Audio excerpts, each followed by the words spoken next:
Somewhere in the cotton belt of central Alabama, the 1,848 courthouse ledger contains an entry that clerks allegedly tried to destroy not once, but 3 separate times.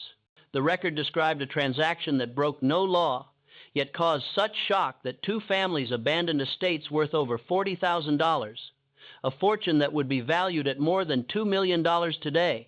So what made this perfectly legal agreement so frightening that grown men refused to repeat its details? The answer lies in a father pushed to desperation, a daughter whom society had already declared worthless, and a decision that would ignite a chain of events ending in 11 unexplained deaths across 2 counties. The truth did not simply fade with time, it was buried. Witnesses altered their statements under pressure, whole paragraphs vanished from the investigative file, and several pages were removed so precisely that archivists believe only someone with direct access to government records could have done it.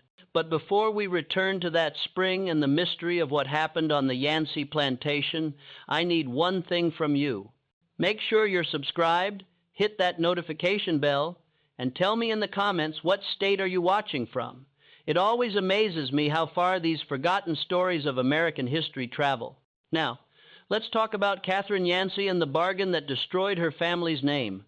The scandal that eventually swallowed the Yancey legacy began with something painfully ordinary, a girl nobody wanted. The Yancey estate stretched across nearly 800 acres along the Cahaba River, in the heart of Alabama's Cotton Kingdom. By 1848, the region had been reshaped by King Cotton. Plantations spread across former Creek and Choctaw lands like a creeping stain. The Yanceys had arrived in 1832, part of the first wave of settlers who seized opportunity from the forced removal of native peoples. They built their wealth on cotton, their home on enslaved labor, and their reputation on a kind of fragile respectability that demanded constant performance. Thomas Yancey owned 43 enslaved people, enough to place him securely inside the planter class, though still far below the elite tier he so desperately longed to join. His wife died giving birth to their only child, Catherine, in 1828. The girl grew up surrounded by wealth, yet burdened by something that rendered that wealth useless, a visible difference that marked her as unfit for the only role society offered a white woman of her standing marriage. Catherine had been born with a severe port wine birthmark that covered the entire left side of her face, a deep purple stain that extended from her hairline to her jaw.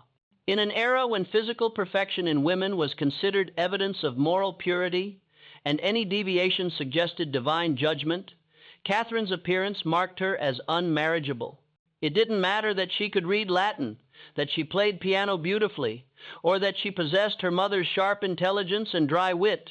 In the marriage market of antebellum Alabama, she was worthless, Thomas had tried. Between 1,844 and 1,847, he'd arranged meetings with 7 potential suitors, each encounter ending in humiliating rejection. The last, a widower from Mobile, desperate enough to consider a bride with a substantial dowry, had taken one look at Catherine and announced he'd rather remain alone than bind himself to a woman who bore the devil's thumbprint. Catherine had been 20 years old then, sitting in her father's parlor in a dress that cost more than most Alabama families earned in a year, while a man evaluated her like livestock and found her wanting. After that, something had broken in Thomas Yancey. Neighbors noticed he stopped attending church socials, stopped discussing his daughter's prospects, stopped pretending the situation would somehow resolve itself. Catherine, for her part, retreated into the vast Yancey house, spending her days in the library or the music room, visible to the enslaved people who served her, but increasingly invisible to white society. The plantation itself ran on the labor of men and women whose names appeared only in Thomas's ledgers, and whose lives were valued solely in terms of their productivity. Among them was a man called Samuel, though his African name had been beaten out of him years before he arrived at the Yancey place. Samuel stood 6'4" tall, possessed physical strength that made him invaluable during harvest, and demonstrated intelligence that Thomas found both useful and unsettling. Unlike most enslavers, Thomas had allowed Samuel to learn carpentry, reasoning that a skilled slave increased the property's value. It was a purely economic calculation, the kind Thomas excelled at. What Thomas didn't know, what he couldn't know, because the barrier between master and slave prevented such knowledge, was that Samuel and Catherine had been conducting careful, sporadic conversations for nearly 2 years. It had started innocuously enough. Catherine reading aloud in the library, Samuel repairing a window frame, both pretending the other wasn't there. While Catherine's voice filled the room with words from books Samuel wasn't supposed to understand. Over time, these accidental encounters became less accidental. Catherine would mention which room needed repairs. Samuel would work slowly, listening. They never spoke directly, never acknowledged the growing understanding between them. But by early 1848, they developed something that terrified them both, a genuine connection across a divide their society insisted was absolute. This was Alabama in 1848, a place where the entire social structure depended on maintaining strict boundaries between white and black, free and enslaved, male and female. The state had laws governing every possible interaction, each one designed to prevent exactly what was developing between Catherine and Samuel. For a white woman to acknowledge attraction to an enslaved man wasn't just scandalous, it was literally unthinkable, a transgression that could only be understood as insanity or moral corruption, requiring the most extreme correction. But Thomas Yancey was beginning to think the unthinkable, driven by desperation that had been building for years. He was 53 years old, watching his daughter approach 30 with no prospects, knowing that when he died, she'd be alone in a world that had no place for unmarried women without families to protect them. His brother had already made clear that Catherine would not be welcome in his household. The family reputation, he'd said, couldn't withstand the burden of housing a spinster who served as a visible reminder of bad blood. By March of 1848, Thomas had begun staying up late in his study, drinking imported whiskey, and reviewing his options. His ledgers told a clear story. The plantation's value resided in his land and his slaves. Catherine would inherit both, but a woman couldn't run a plantation alone. Society wouldn't permit it, and more practically, she'd be prey to every confidence man and scheming overseer in the county. He needed to secure her future, but every conventional path was blocked by her face, by the mark that made her unmarriageable by the standards of their world. On March 17th, 1848, Thomas Yancey called Samuel into his study. This was unusual enough to spark anxiety. Enslaved people were never summoned to the master's private rooms unless punishment was imminent. Samuel entered expecting violence, his body already braced against anticipated blows. Instead, he found Thomas seated behind his mahogany desk, looking exhausted in a way that seemed to go beyond physical tiredness. Thomas studied Samuel for a long moment, and then he spoke words that seemed to come from some other reality, some other world where the fundamental rules didn't apply. He told Samuel that he was going to be freed, not immediately, but conditionally. The condition was marriage to Catherine. The silence that followed was absolute. Samuel stood frozen, trying to process words that made no sense. White men didn't free slaves. White fathers didn't offer their daughters to enslaved men. These things didn't happen. They couldn't happen within the logical structure of their world. Thomas kept talking, his voice low and methodical, laying out terms like a lawyer drafting a contract, because that's exactly what this was, a contract that attempted to solve an impossible problem through an unthinkable solution. Samuel would marry Catherine in a private ceremony. After the wedding, he would be freed and given papers documenting his status. Catherine would inherit the plantation upon Thomas's death, but Samuel would manage it, giving orders to the same people who'd worked beside him as property. The marriage would give Catherine the social protection of a husband, while giving Samuel something he couldn't otherwise dream of: freedom, land, and power. But there was more details that revealed how carefully Thomas had thought this through, how desperately he needed this arrangement to work. The marriage would not be recorded in any public registry. Samuel would take the surname Cunningham, a common enough name that wouldn't draw attention, and would be introduced to necessary parties as an overseer from Georgia. The story would be that Thomas had hired him, that Catherine had somehow married this stranger, that everything was normal and proper and explainable. The freed slaves would be told that Samuel had been sold to Georgia because if they knew the truth, if they understood that one of their number had somehow crossed the ultimate boundary and married into the master's family, the social order would collapse.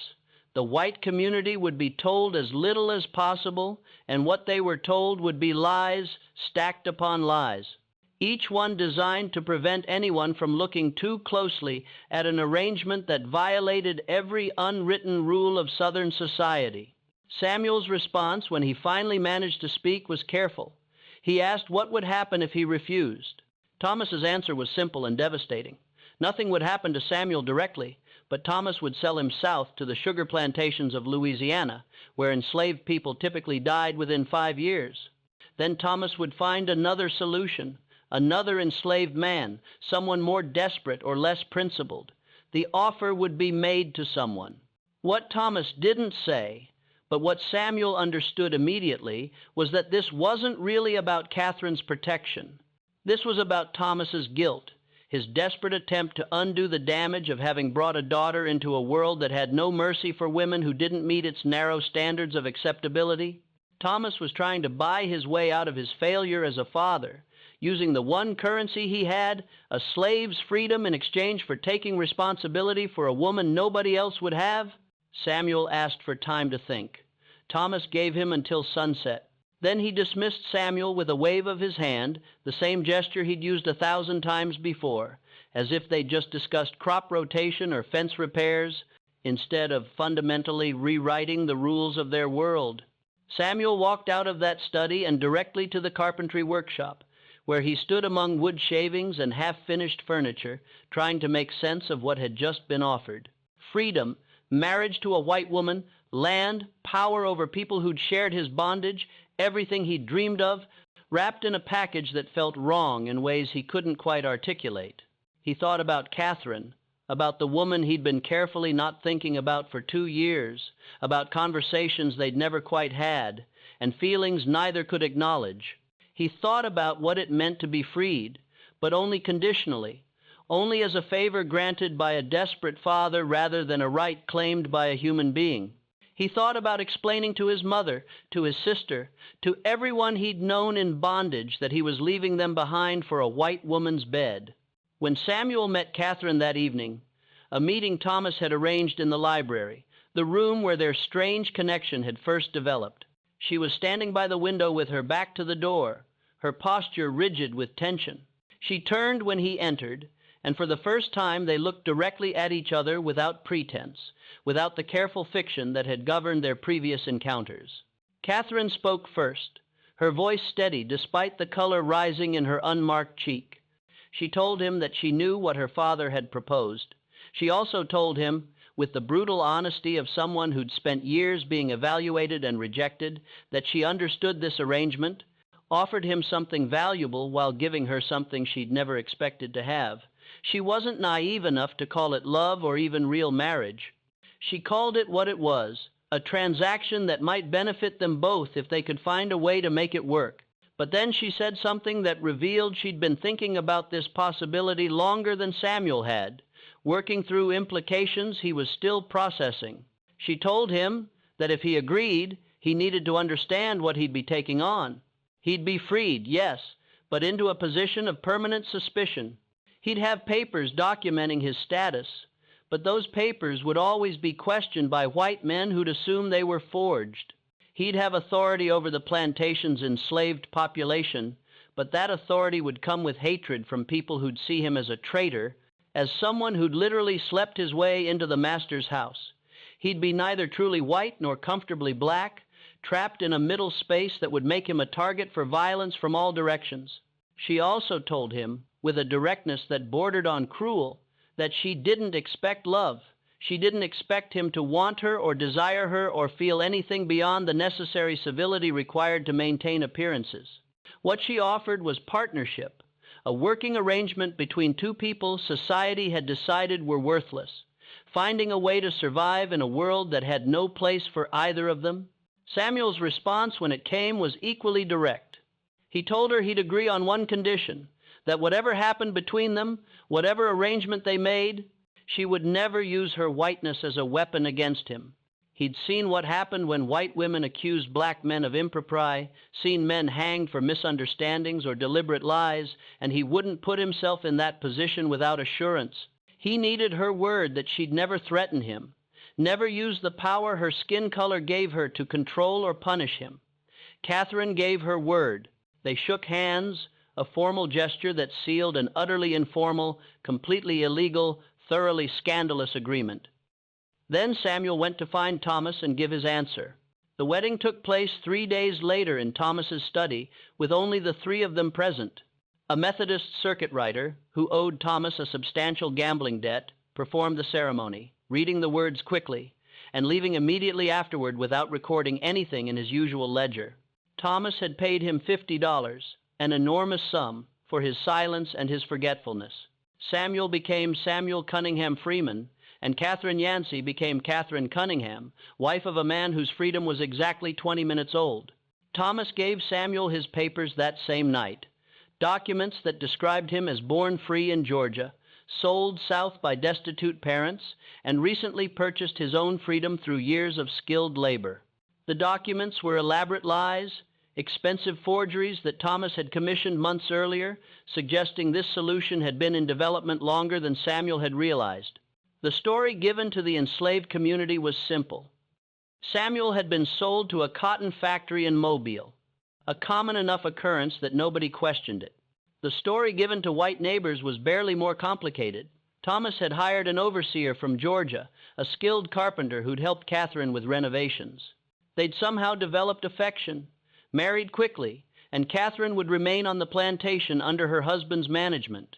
It was unusual but not impossible, scandalous but not illegal, strange but technically explainable.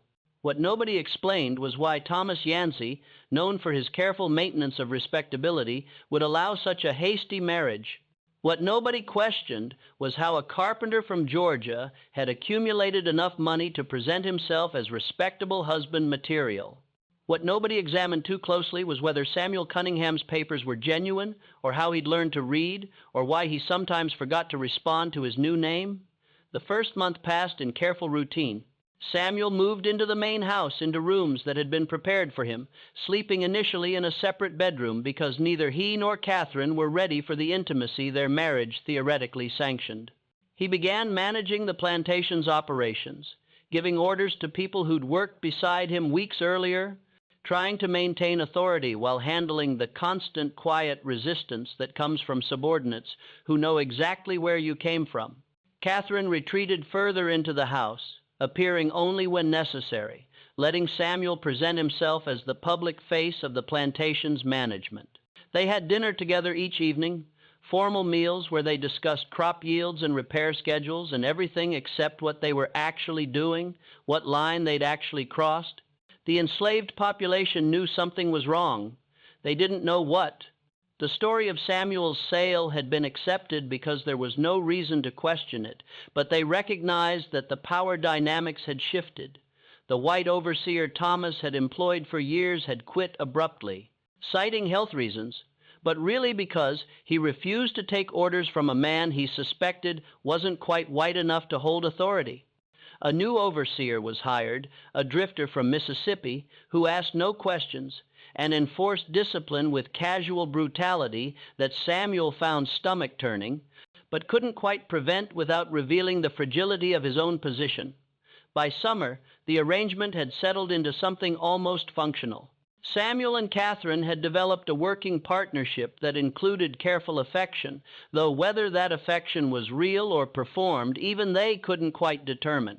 They'd begun sharing a bedroom, maintaining appearances for the household staff, who now included 2 enslaved women assigned to Catherine's service. What happened in that bedroom remained private, but servants noticed that Catherine seemed less withdrawn, that she sometimes laughed at Samuel's comments, that she touched his arm when speaking to him in ways that suggested genuine comfort. The plantation was performing well under Samuel's management. He'd implemented several improvements, a new irrigation system, rotating crops on some fields to restore soil quality, reorganizing the work schedules to reduce the brutal punishments the previous overseer had favored. The enslaved population remained wary, but the absence of random violence was creating something that might eventually become grudging respect. But in July, something happened that would ultimately unravel everything Thomas had so carefully constructed. A woman named Dinah, who'd been enslaved on the Yanzi plantation for 15 years, asked to speak with Samuel privately. What she told him in the carpenter's workshop, where he still retreated when he needed to think, was that she recognized him, not just from his time as enslaved labor. She'd known him his entire life. She'd known his mother, who died during a cholera outbreak in 1842. She'd known his sister, who'd been sold south in 1844 to pay Thomas's gambling debts. Denina told Samuel that she'd been happy to hear he'd been sold to Mobile, had hoped he might find better circumstances there. But then she'd seen him giving orders, had recognized something in his voice or his bearing, had put together pieces that didn't quite fit. She'd realized the Georgia overseer was actually Samuel, somehow transformed from enslaved to free, somehow married to the master's daughter. She didn't know how it happened, but she knew it had. And she knew that other people in the enslaved quarters were starting to notice inconsistencies. The way Samuel knew too much about the plantation's history, the way he sometimes slipped into familiar patterns with people he supposedly didn't know, the way Catherine looked at him with something that seemed like genuine affection rather than the careful tolerance white wives typically showed hired overseers.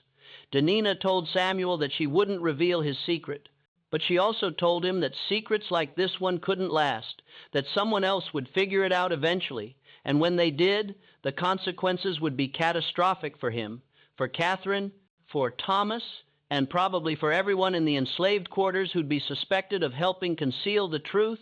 Then Denina asked Samuel a question that revealed she understood the moral complexity of his situation better than he did. Did his freedom, his marriage to a white woman, his position of relative power, did any of it justify abandoning the people he'd left behind? His sister was still enslaved, still suffering, still property. His mother's grave was unmarked in the corner of the field where enslaved people were buried without ceremony. And here he was, playing master, giving orders to people who could have been his family, protecting his own comfort by maintaining the system that had destroyed everything he'd loved. Samuel had no answer. He told Dinah that he'd think about what she'd said, that he appreciated her discretion, that he understood her anger. Then he asked her to keep quiet a while longer, just until he could figure out what to do. That evening, Samuel told Catherine everything. He told her about Denina's recognition, about the growing suspicion in the quarters, about the fundamental instability of their arrangement. He also told her about his sister, about the guilt that had been eating at him since he'd accepted freedom while leaving behind everyone he'd known in bondage. Catherine's response revealed something about her own moral development over those months.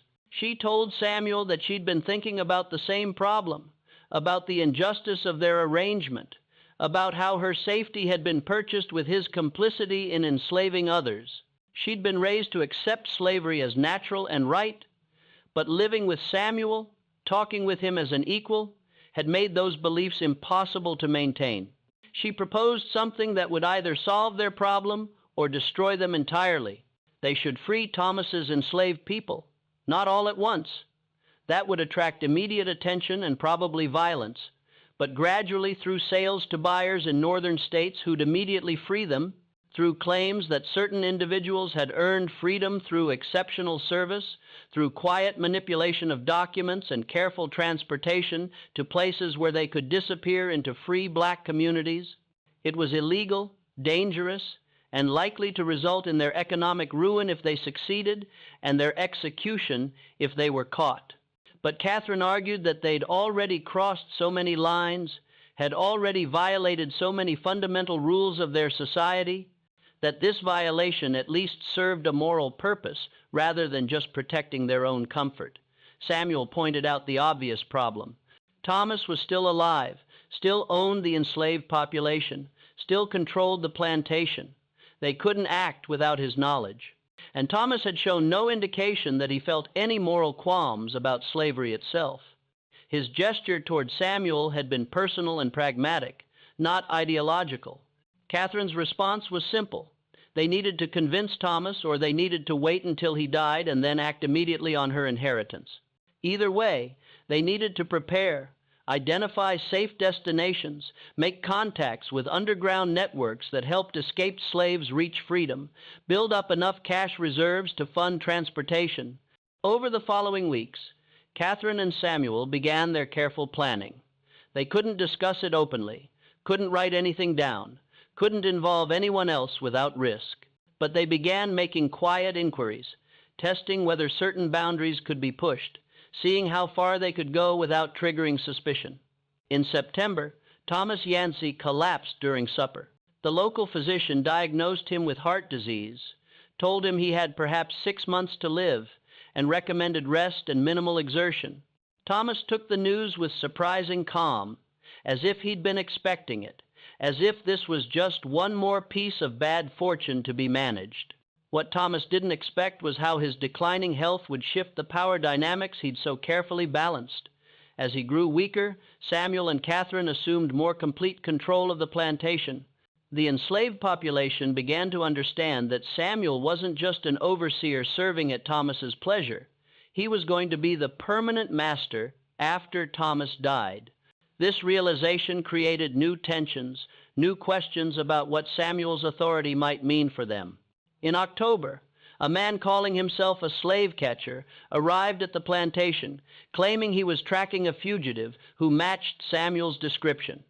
He had papers, he said, suggesting that a slave matching Samuel's age and appearance had escaped from a plantation in Georgia 3 years earlier. The papers were obvious forgeries. The dates didn't match. The physical description was too vague. But they didn't need to be convincing. They just needed to be plausible enough to create doubt. Samuel showed the man his freedom papers, the elaborate forgeries Thomas had commissioned. The slave catcher examined them, noted several details that seemed unusual, and suggested that perhaps the matter should be brought before a local magistrate for verification. Catherine intervened, offering the man $50 to verify his records more carefully. The man counted the money, smiled, and left without another word. They'd been extorted, not investigated. But the incident revealed how vulnerable Samuel's position really was. Any white man with minimal creativity could threaten him, could question his papers, could force him to prove his freedom over and over again while draining their resources through bribes and legal fees. More concerning was what happened next. Word of the slave catcher's visit spread through the white community, carried by the overseer who'd witnessed the confrontation. Suddenly, neighbors who'd previously accepted Samuel as a peculiar but legitimate overseer began asking questions. Where exactly in Georgia had he come from? Why were his freedom papers signed by a notary nobody had heard of? Why did an educated northern abolitionist who visited the plantation in November looking to purchase cotton comment that Samuel's speech pattern seemed more consistent with Alabama upbringing than Georgia origins? The suspicion was still vague, still unformed, but it was growing. Catherine tried to manage it through social engineering, hosting small gatherings, presenting Samuel as her devoted husband, showing that they were proper and respectable and exactly what they appeared to be. But she couldn't control the whispers, couldn't prevent people from noticing that Samuel seemed too comfortable with enslaved people, too familiar with plantation operations, too knowledgeable about local history for someone who'd supposedly arrived only months earlier. In December, Thomas died. His death was peaceful, attended by Catherine and Samuel, witnessed by the physician who diagnosed his heart condition. The funeral was well attended with neighbors offering condolences to Catherine and cautious courtesy to Samuel. Thomas was buried in the family plot next to his wife, under a headstone that made no mention of his daughter's scandalous marriage or his final desperate attempt to secure her future. Catherine inherited everything as Thomas's will specified: the plantation, the land, the enslaved people, and all associated property. Samuel, as her husband, assumed legal control of her inheritance under Alabama's cover laws, which stripped married women of independent property rights. Suddenly, the arrangement Thomas had constructed was fully realized. Samuel, born into slavery, now owned the people he'd lived among, worked beside, and loved his family. The situation was impossible and getting worse. The enslaved population had figured out at least part of the truth, and they were angry. They understood that Samuel had escaped bondage through marriage to a white woman while leaving them behind in chains. Some saw him as a traitor, others as someone to be pied for the impossible position he'd been maneuvered into, but none trusted him. The white community's suspicion had crystallized into active investigation.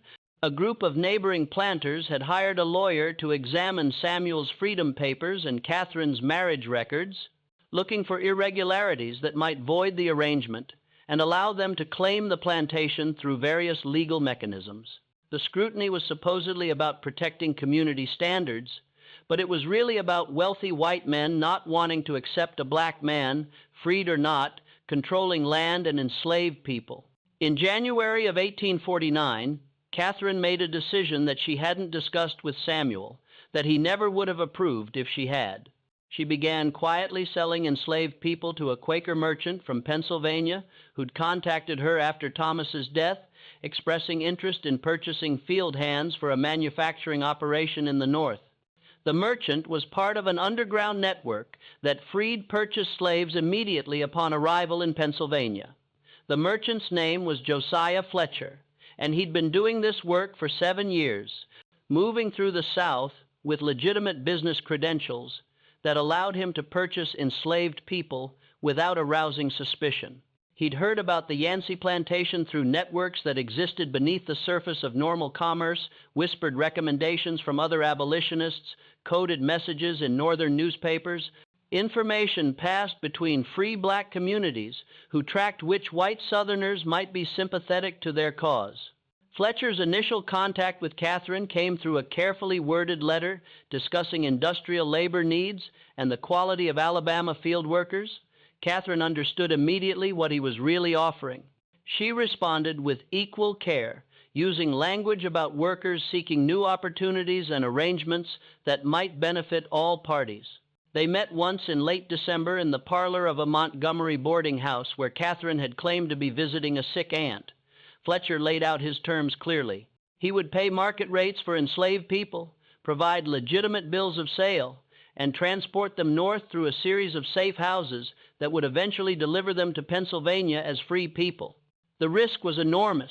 If discovered, Catherine would face charges of slave stealing, a crime that carried the death penalty in Alabama. Fletcher would be imprisoned or killed, and the freed people would be returned to slavery, probably under much worse conditions than before. But Fletcher told Catherine something that stayed with her. In 7 years of this work, he'd freed over 200 people. Not one had been recaptured. The network was careful, experienced, and committed. Catherine sold 3 people in January, a young couple named Peter and Rachel's brother Marcus. She told them what was happening on the night before Fletcher arrived to collect them. Rachel had cried, not from sadness, but from disbelief that freedom might actually be possible. Peter had asked Catherine why she was doing this, what she gained from destroying her own wealth. Catherine's answer was simple. I can't keep doing what my father did. I just can't. The sales were documented as transfers to a cotton operation in Mississippi.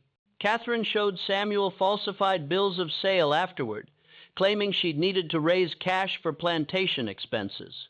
Samuel accepted the explanation because he wanted to believe it, because questioning Catherine too closely meant acknowledging what he suspected she might be doing. In February, Catherine sold 5 more people, including Denina. This sale was different because Denina knew the truth about Samuel's origins. Because losing her meant losing the one person in the enslaved community who understood the full complexity of their situation.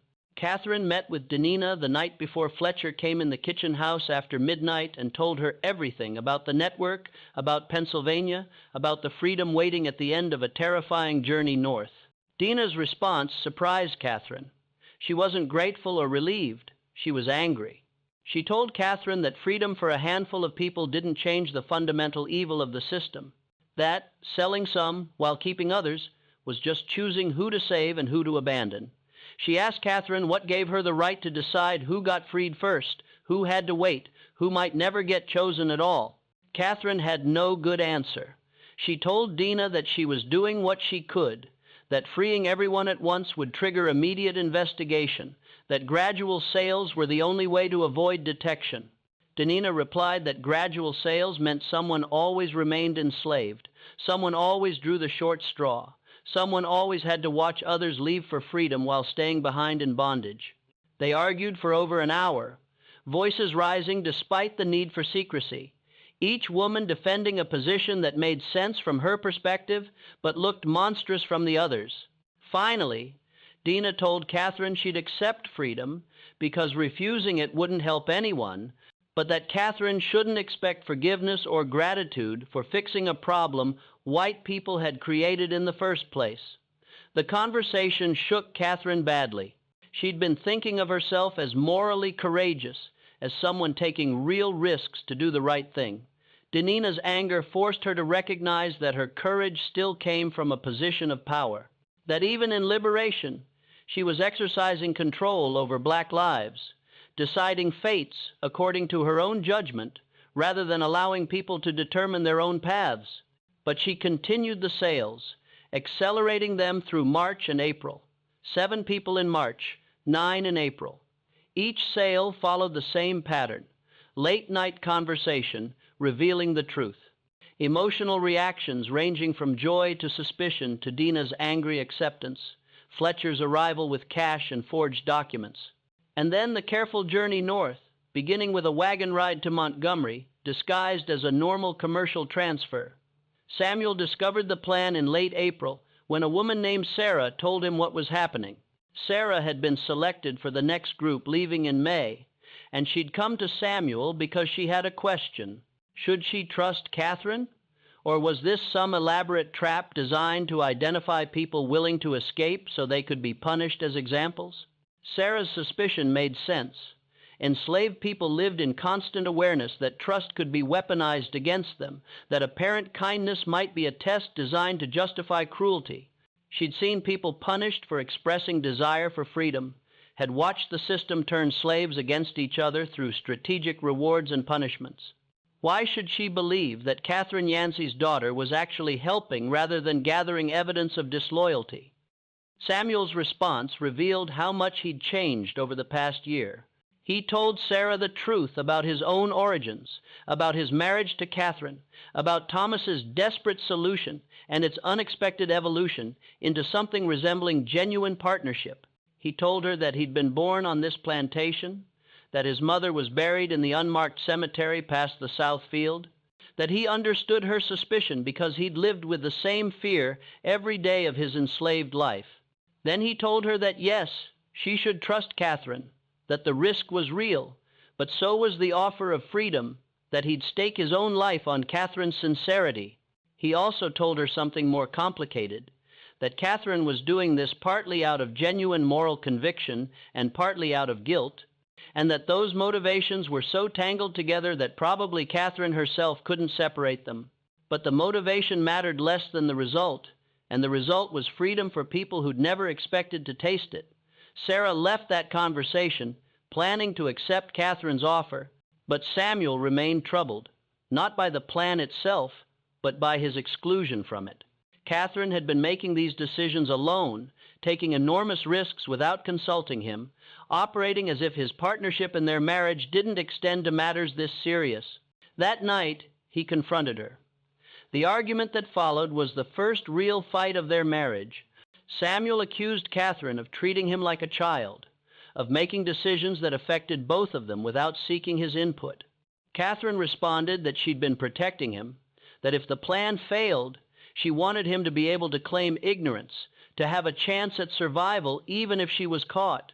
Samuel shot back that her protection was just another form of control, that she was still thinking like a white woman managing black lives rather than a partner sharing power with an equal. Catherine counted that his freedom was less than a year old, that he was still learning to navigate a world where white authorities looked for any excuse to rein slave black men, that her caution was realistic rather than condescending. They circled each other's arguments for hours, voices rising and falling, each one speaking truths that hurt because they exposed ongoing inequality in a relationship they'd both wanted to believe was genuinely equal. Finally, exhausted, they reached an agreement. Samuel would become fully involved in planning future sales. They'd make decisions together, and they'd accept that their partnership was still developing, still learning how to navigate the impossible position Thomas had created for them. Over the following months, Catherine and Samuel worked together to accelerate the sales. They grew bolder, selling people in larger groups. The plantation's enslaved population dropped from 43 to 22 by August, then to 15 by October. Each sale required careful planning, coordinating with Fletcher's travel schedule, creating plausible documentation, preparing people for the dangerous journey north, and managing the reactions of those who remained behind, watching others leave for an uncertain freedom while their own liberation remained theoretical. The emotional toll was crushing. Catherine and Samuel were essentially playing God, choosing who got freed and in what order. They tried to prioritize families to keep people together rather than separating them. But logistics didn't always allow for ideal choices. Sometimes they had to send individuals alone because Fletcher could only transport small groups safely. Sometimes they had to delay freeing someone because that person's sudden absence would draw too much attention. The people who remained grew increasingly resentful. They understood what was happening. The attempted secrecy had failed completely, and they watched their community dissolving as others disappeared north.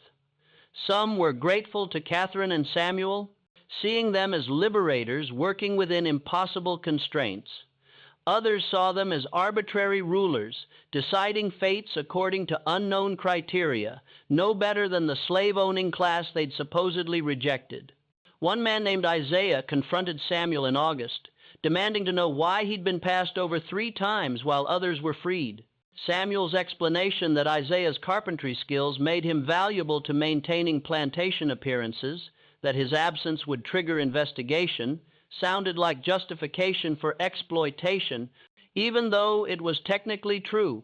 Isaiah responded that freedom delayed was freedom denied, that staying enslaved to protect someone else's liberation was just another form of sacrifice demanded from black people for white people's benefit. Samuel had no counterargument because Isaiah was right. The strategic necessities of their plan required some people to remain enslaved longer while others went free. That reality was unjust even when it was necessary, harmful even when it was unavoidable. All Samuel could offer was a promise. Isaiah would be in the next group leaving regardless of the risk to their cover story. But promises became harder to keep as external pressures mounted. The neighboring planters had noticed the declining workforce, had noticed that a plantation that size couldn't function profitably with only 15 enslaved workers. The lawyer they'd hired to investigate Samuel's freedom papers shifted focus to Catherine's sale records, trying to determine where the enslaved people were actually going. The lawyer's name was Harrison Griggs, and he was thorough. He started requesting documentation from the buyers Catherine had listed on her bills of sale. Most were fictitious names attached to fabricated operations in Mississippi and Georgia.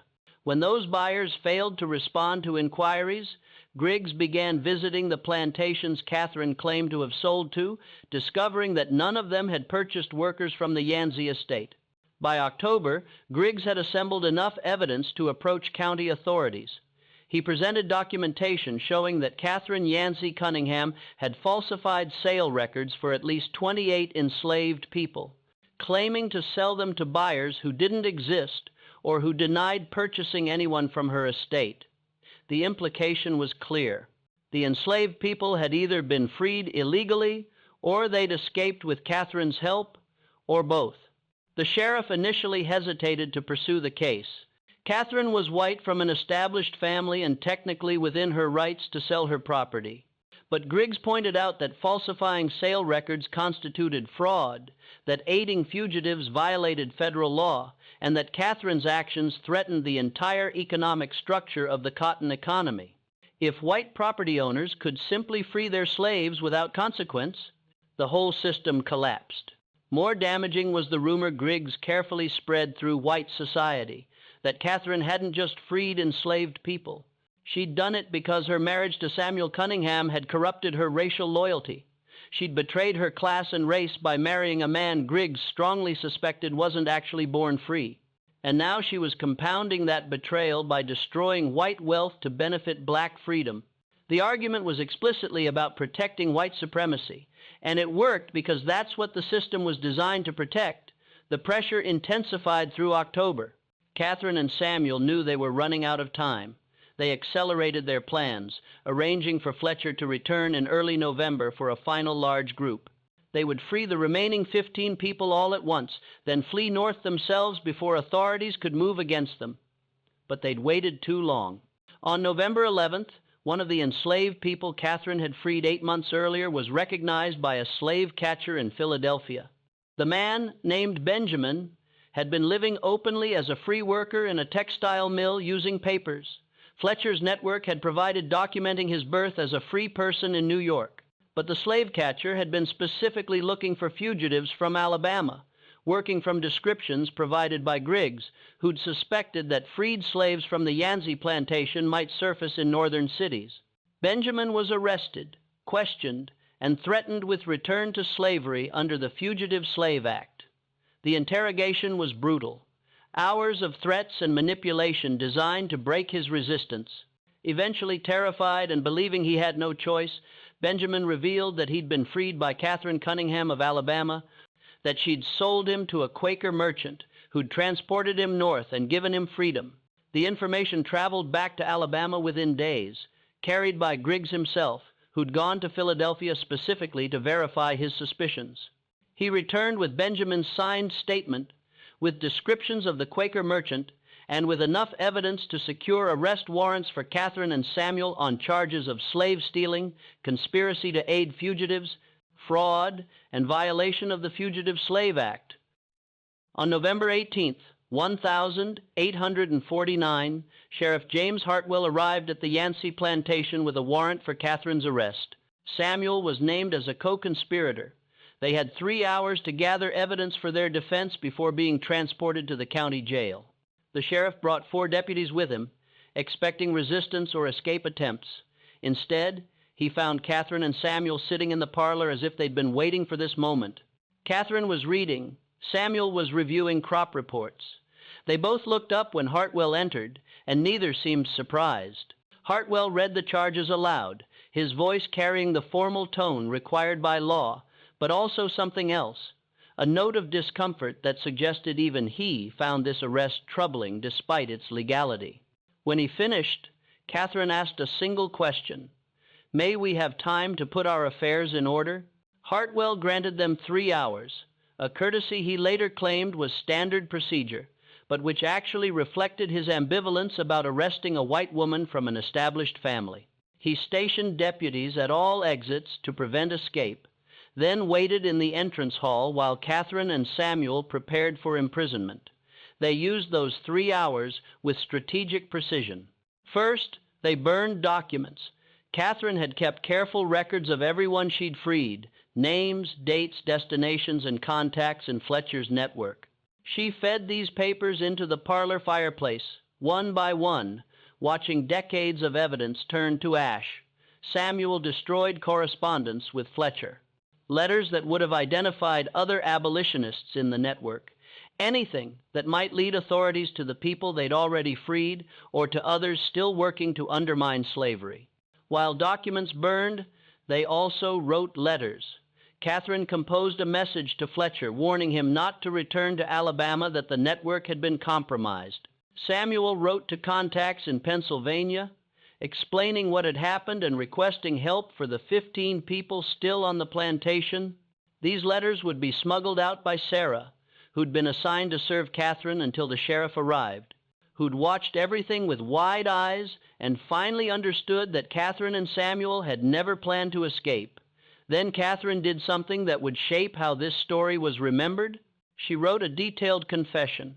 She titled it A True Account of Events at the Yancey Plantation, 1848, 1849, and she filled 16 pages with everything: Thomas's arrangement of her marriage to Samuel, Samuel's origins as an enslaved person on the plantation he'd briefly owned, their decision to use her inheritance to free people rather than profit from their bondage, the network that had helped them, the reasons they'd violate, laws they'd been raised to consider sacred.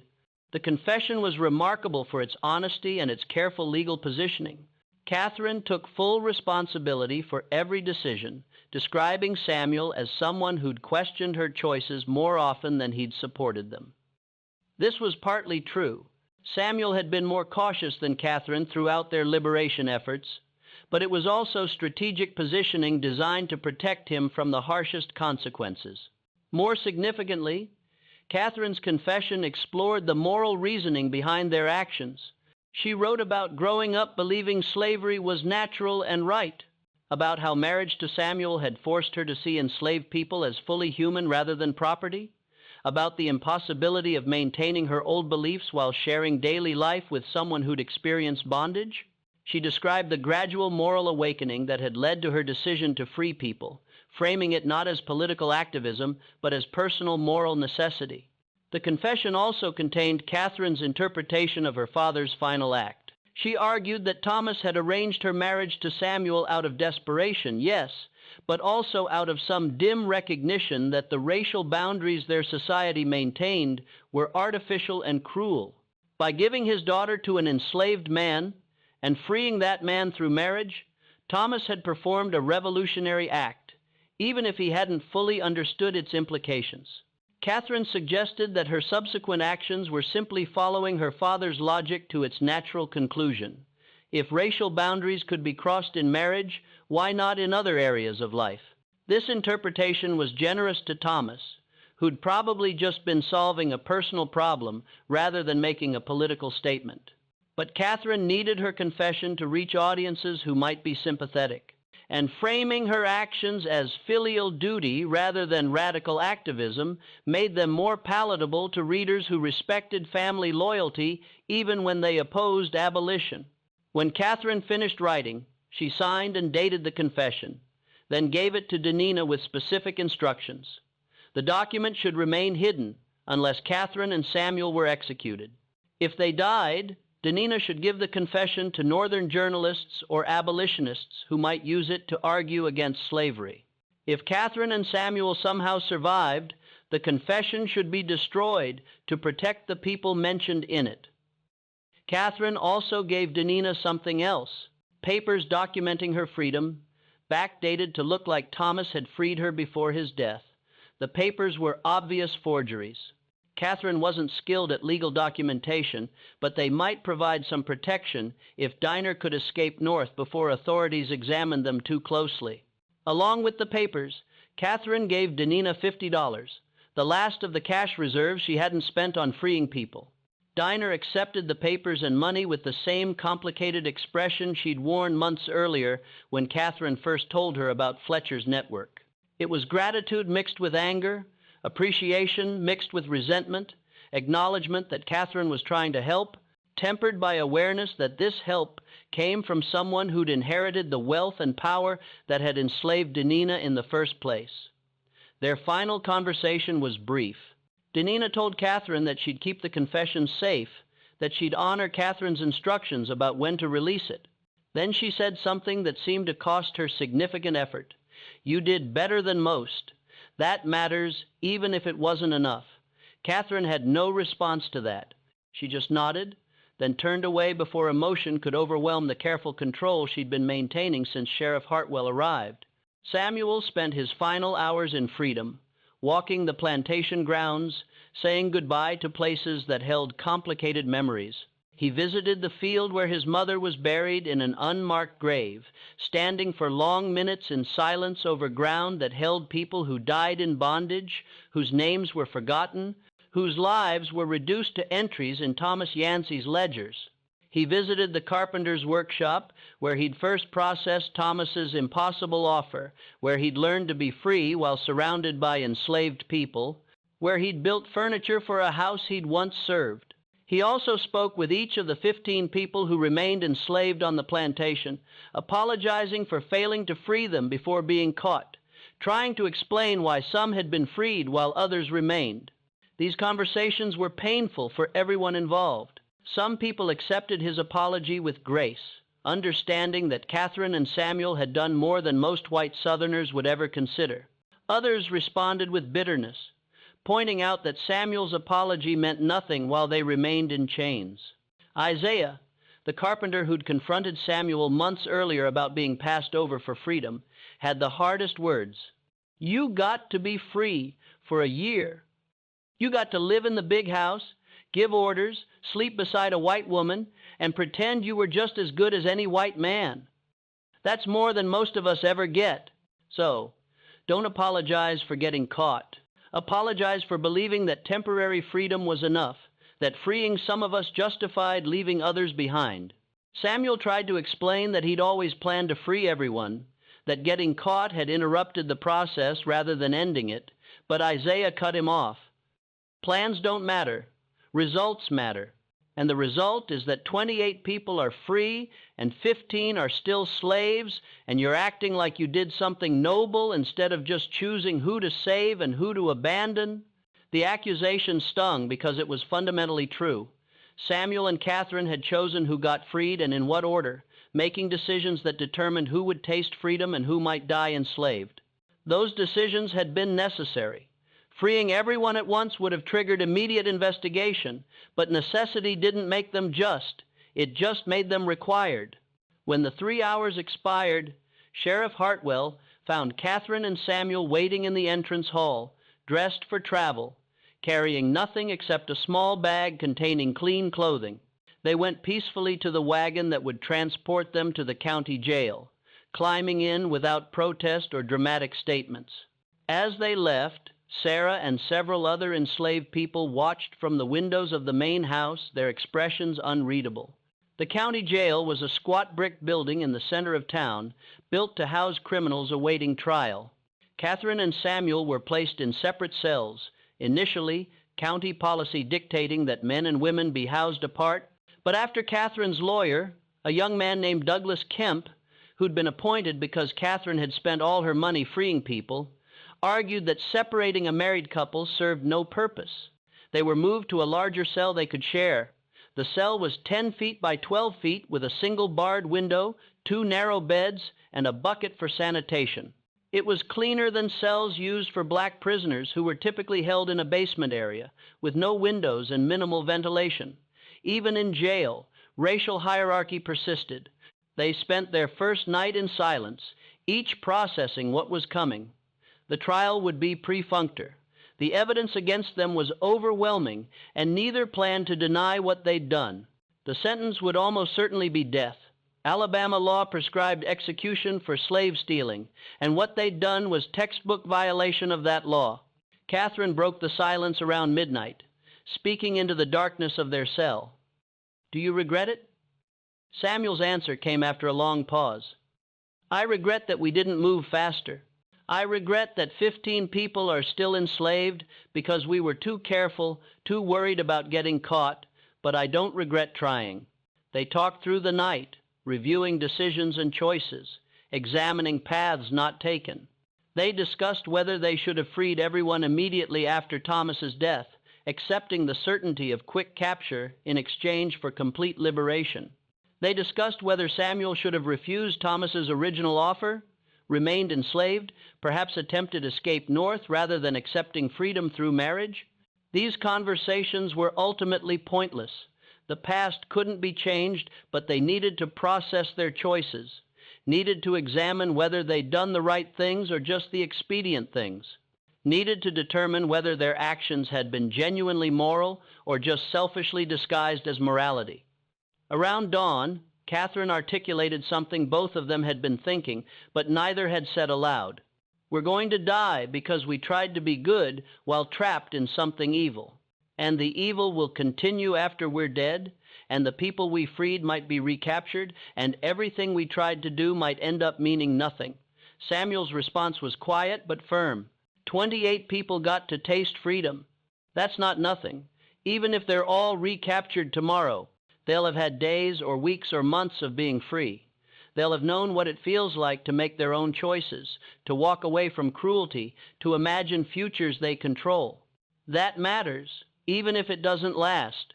It was the most optimistic thing either of them could say, and it barely qualified as optimism, but it was what they had.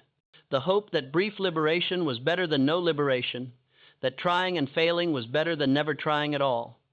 The trial began on November 27th, 9 days after their arrest. The prosecution was handled by District Attorney Marcus Wellesley, an ambitious man who saw this case as an opportunity to demonstrate his commitment to protecting slavery against internal threats. His opening statement framed Catherine and Samuel not just as criminals, but as traitors to their race and region, people who'd violated sacred trusts to serve an agenda that would destroy Southern civilization. Wellesley's case was straightforward and devastating. He presented Catherine's falsified sale records, testimony from Harrison Griggs about his investigation, and Benjamin's statement from Philadelphia describing how he'd been freed. He called neighboring planters who testified about the suspicious decline in the Yancey Plantation's workforce. He presented expert testimony from a document examiner who identified multiple forgeries in Catherine's bills of sale. Most damaging was Wellesley's presentation of evidence about Samuel's true origins. He called witnesses from the enslaved community who testified that Samuel had been born on the Yancey Plantation, that he'd lived as an enslaved person until late 1848, that his sudden transformation into Samuel Cunningham, freeman from Georgia, had been implausible and suspicious. He presented Thomas Yancey's ledgers showing Samuel listed as property worth $1,200 through $1,848, then mysteriously absent from subsequent records. Wellesley argued that Samuel's freedom papers were fraudulent, that his marriage to Catherine was therefore invalid, and that his entire legal existence was built on forgery and deception.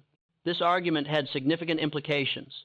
If Samuel had never been legitimately freed, then his marriage was void, which meant Catherine's inheritance was still legally hers alone, which meant Samuel could be re-enslaved and Catherine could be prosecuted without the complication of having a legal husband.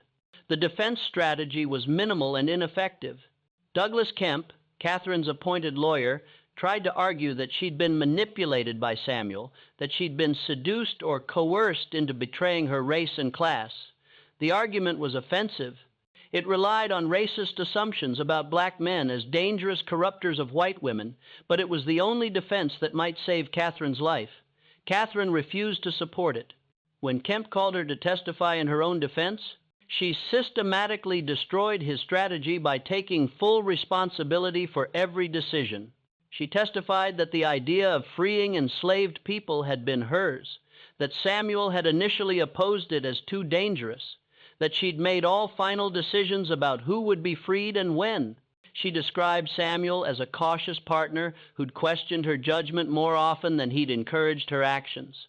Her testimony was essentially a confession delivered clearly and without apparent remorse.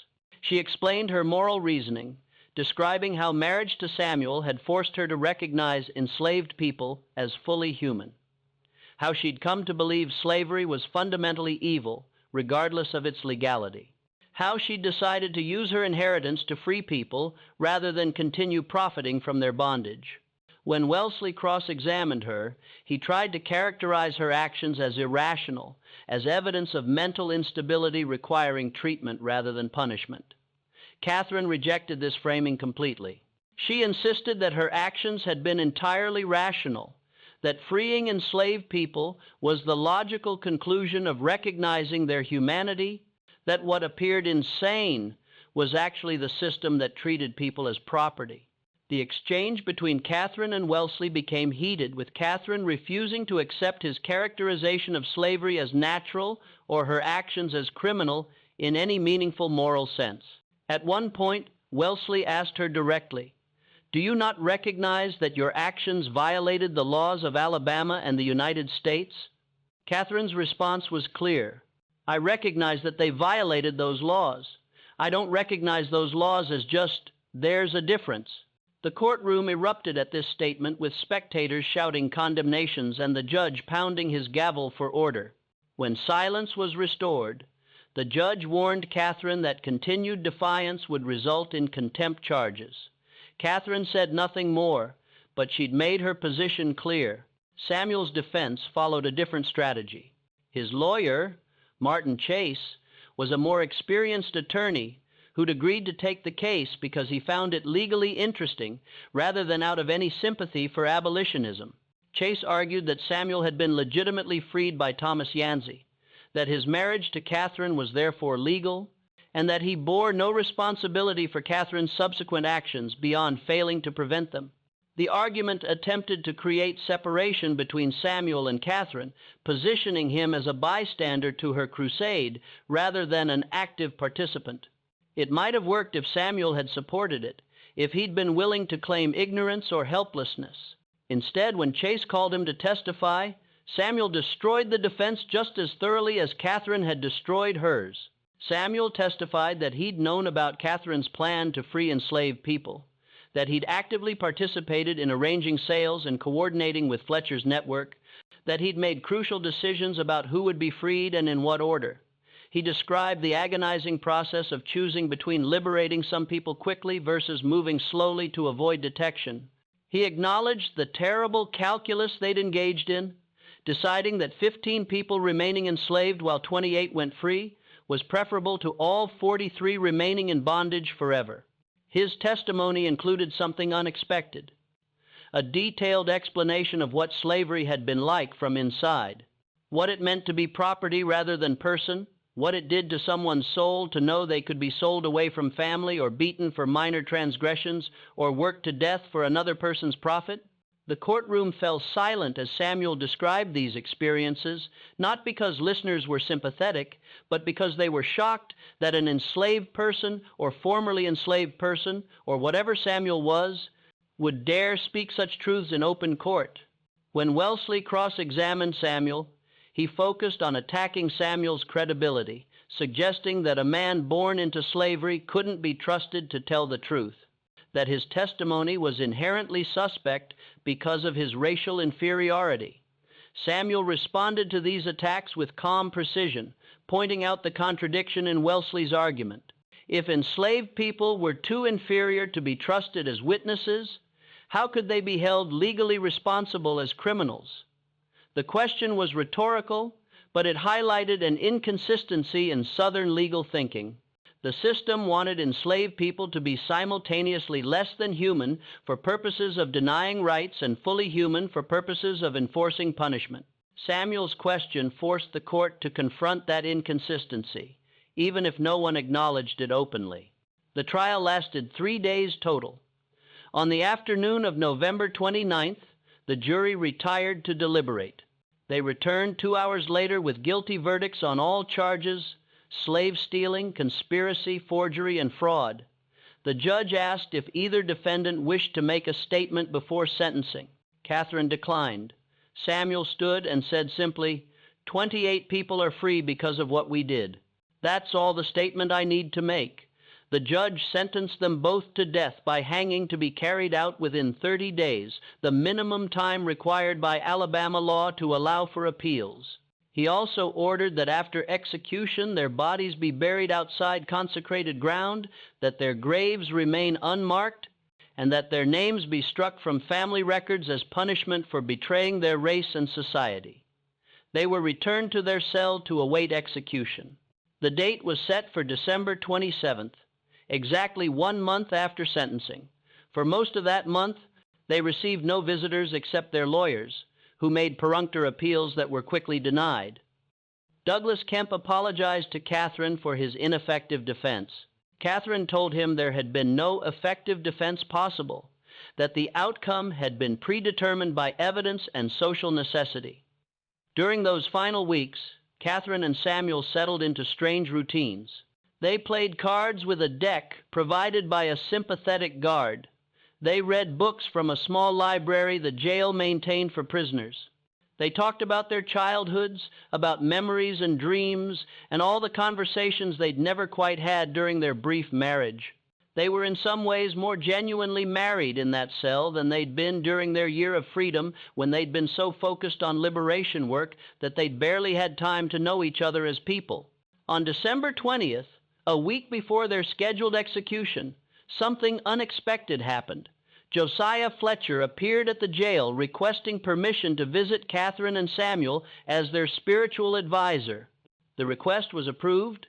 Condemned prisoners had the right to religious counsel, and Fletcher was allowed into their cell for an hour. Fletcher brought news from Pennsylvania. The 28 people Catherine and Samuel had freed were safe, scattered across multiple cities and towns, living under new names with documents identifying them as born free. Benjamin had recanted his testimony, claiming he'd been coerced and that his statement was false.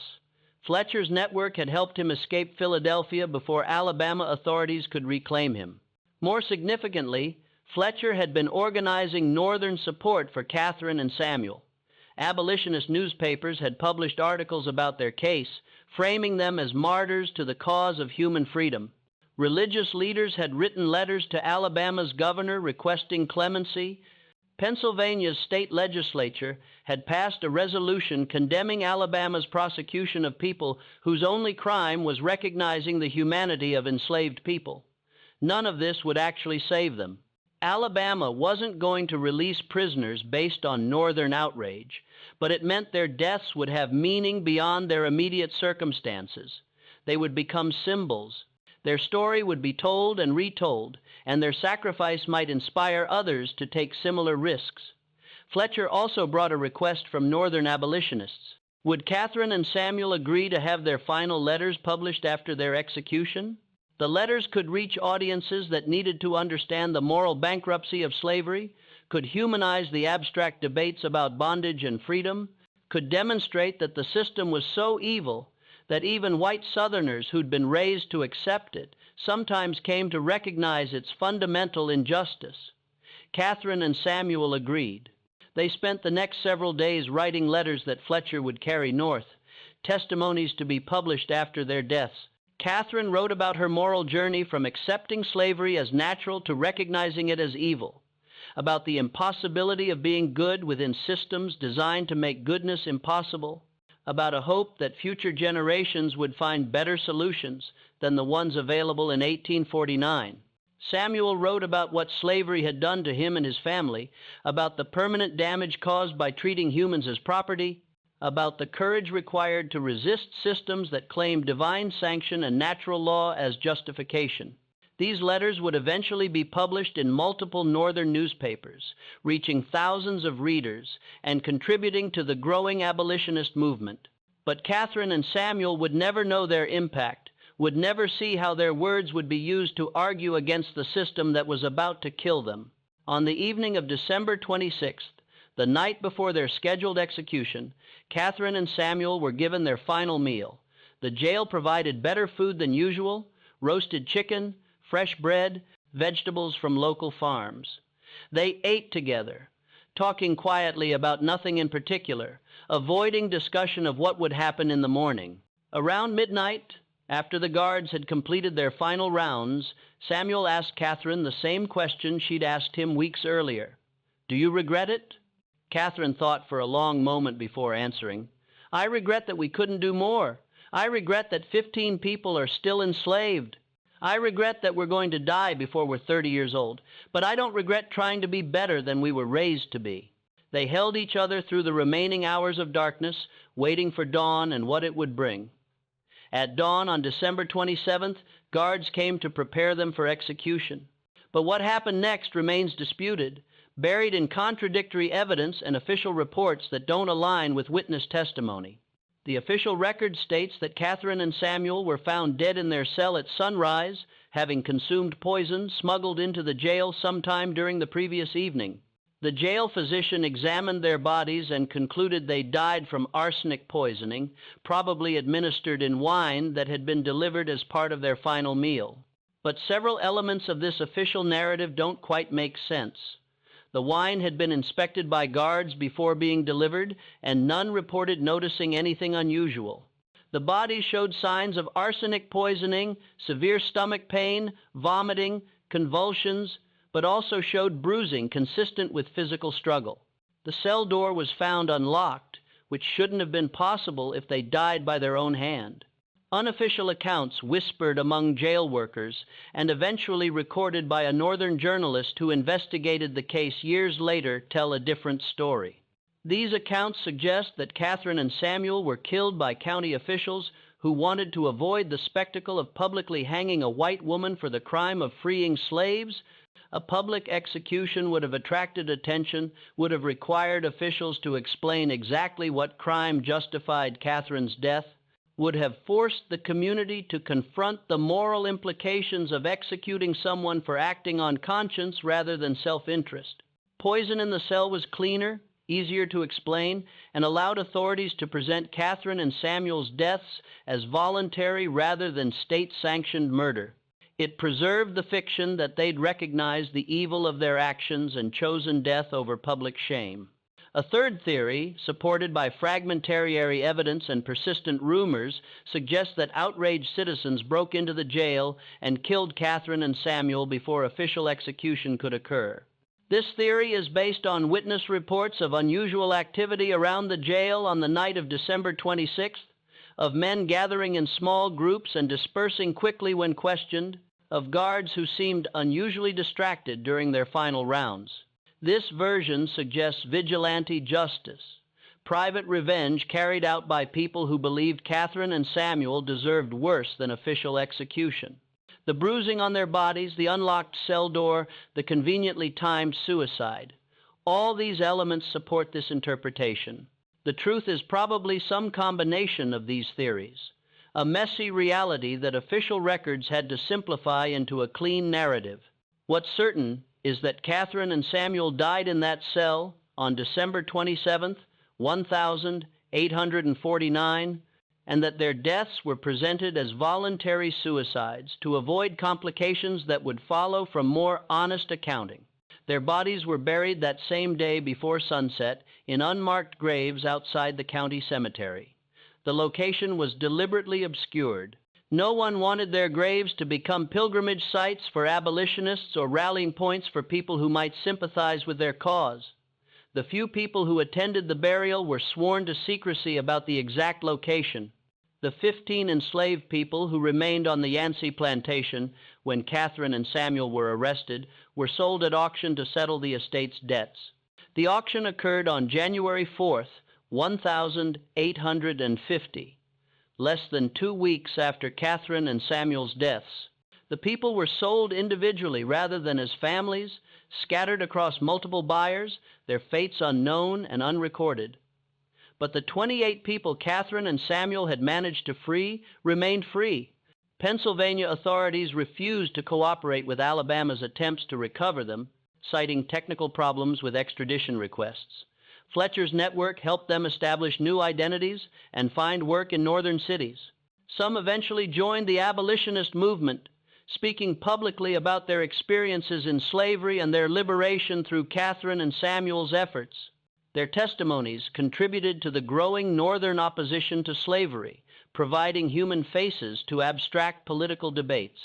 Dinina, who'd received freedom papers from Catherine, made it north safely.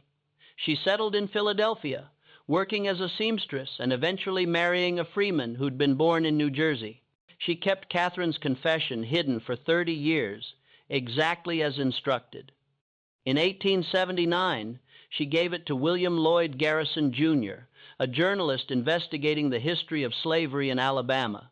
Garrison published excerpts in his newspaper, causing a brief scandal and renewed debate about the Yancey case. The confession's publication prompted several responses. Some northern readers praised Catherine and Samuel as martyrs to human dignity. Some southern readers dismissed the confession as abolitionist propaganda, claiming it was fabricated or heavily edited to serve political purposes. Historians debated its authenticity, questioning whether anyone could really have crossed so many boundaries in pursuit of something resembling justice. But the confession's core details aligned with other evidence: trial testimony, courthouse records, witness statements. The basic facts were undisputed. Catherine Yancey had married an enslaved man freed by her father. had inherited a plantation and had used that inheritance to free people rather than profit from their bondage. She and her husband had been caught, tried, and executed. The moral interpretation of these facts remained contested, but the facts themselves were real. The Yancey plantation was sold at auction in February 1850. The buyer was a cotton merchant from Mobile named Charles Thornberry, who transformed it into one of the largest operations in the county. Thornberry worked the land hard, purchasing additional enslaved people and maximizing cotton production. The plantation remained profitable until Union forces occupied the area during the Civil War, when enslaved people left en masse, making continued operation impossible. The main house burned in 1,868 inches of fire that was never properly investigated. Some blamed the fire on former enslaved people taking revenge on a site of their oppression. Others suggested it was burned by former Confederates angry about losing the war. The real cause was probably mundane, electrical problems or abandoned stoves, but the symbolic interpretations persisted. After the fire, the land was subdivided and sold to multiple buyers. The old Yancey plantation ceased to exist as a distinct entity, absorbed into other properties, erased from maps as a specific location. The places where Catherine and Samuel had lived, where they'd made their impossible marriage work, where they'd planned liberations and watched some people go free while others remained behind. All of it was plowed under, built over, forgotten by everyone except historians and descendants of the people whose lives had been briefly transformed by two people's desperate attempt to be good within a sem designed to make goodness impossible. Today, nothing marks where Catherine and Samuel are buried. Nothing marks where Thomas constructed his desperate solution to Catherine's unmarriageability. Nothing marks where 15 people were freed through illegal sales before the system caught up with them and reasserted its control.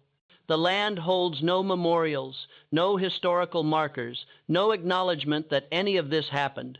The story survives only in fragments. Catherine's confession in a Massachusetts historical society, trial testimony in courthouse records that are difficult to access and rarely examined, whispered family histories among descendants of people who were freed or who remained enslaved. Most Americans have never heard of Catherine Yancey or Samuel Cunningham, have no idea that someone once tried to solve the problem of slavery through marriage and liberation rather than through politics and war. But the people they freed remembered.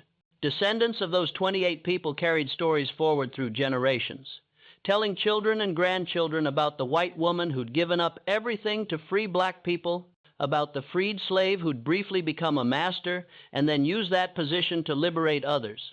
These stories got simplified and mythologized over time, but they preserved the core truth. Some people chose to resist slavery even when resistance meant death, chose to be good even when goodness was illegal, chose to cross boundaries even when society insisted those boundaries were absolute and natural and divinely ordained. The moral of the story, if there is a moral, remains unclear. Catherine and Samuel tried to solve an impossible problem and failed. Most people they tried to help remained enslaved. They themselves were caught and killed. The system they tried to undermine continued for 16 more years until military force finally broke it. Their sacrifice changed almost nothing in immediate practical terms, but maybe that's not the right way to measure moral action. Maybe trying to be good matters even when it fails. Maybe choosing resistance over complicity means something even when resistance is futile. Maybe crossing boundaries that shouldn't exist is valuable, even when society punishes you for it. Maybe 28 people tasting freedom is worth 2 people's lives, even if the 28 couldn't have chosen that trade themselves. Or maybe the whole story is just tragedy. 2 people trapped in impossible positions, making desperate choices that hurt almost everyone involved, dying without solving anything. Maybe there's no moral, no lesson, just the historical fact that these events happened and then were forgotten, survived only in documents most people never read, and stories most people never hear. What remains certain is that the lines Thomas Yancey tried to cross between enslaved and free, black and white, property and person, are still being negotiated, still causing pain, still requiring choices that shouldn't have to be made. Slavery ended, but its consequences persist. The boundaries were legally abolished, but they survive in practice. The system was officially dismantled, but its logic continues to shape how Americans think about race, power, and human value. Catherine and Samuel crossed those lines briefly, paid for that crossing with their lives, and left behind a record that some people tried to destroy while others tried to preserve. Their story didn't change history, but it reveals something about what history was, about the human costs of systems that treated some people as property, about the impossibility of being innocent within structures designed to distribute guilt widely, about the courage required to choose resistance when survival demands complicity. Maybe this is as far as we can go. Maybe history can't give us perfect answers. It can only show us what people did when there were no good choices left. It shows us the lines they dared to cross, the consequences that followed, and the price they paid for wanting something better than the world allowed. Catherine and Samuel tried to rise above the beliefs they had inherited. They stumbled more often than they succeeded. They died too young, frightened, and most likely carrying more regrets than victories. And yet they tried. That effort, however flawed, is worth remembering, even when we can't fully understand what it meant or whether it changed anything at all, even when we're unsure whether any of us would have shown more courage in the same circumstances. So what do you make of their story? Do you think the whole truth ever came to light? The historical record is fractured. Pages vanished, memories contradicted each other, and entire testimonies were softened or silenced by pressure. Maybe some answers died with Catherine and Samuel. Maybe certain truths are still resting in those unmarked graves near a forgotten county cemetery. If stories like this pull you in stories that challenge easy narratives, that reveal the tangled, uncomfortable realities behind the past we inherited, then go ahead and subscribe. Hit the notification bell so you don't miss what comes next. Share this video with someone who understands that history isn't clean or simple, that it's built from the lives of imperfect people making impossible decisions. And tell me in the comments, did Catherine and Samuel ever have a real chance? Or were they doomed the moment they stepped into Thomas's desperate plan? I read every comment, and I'm genuinely curious how you interpret their choices. See you in the next video, where we'll open another shadowed corner of American history, one most people have never even heard whispered about.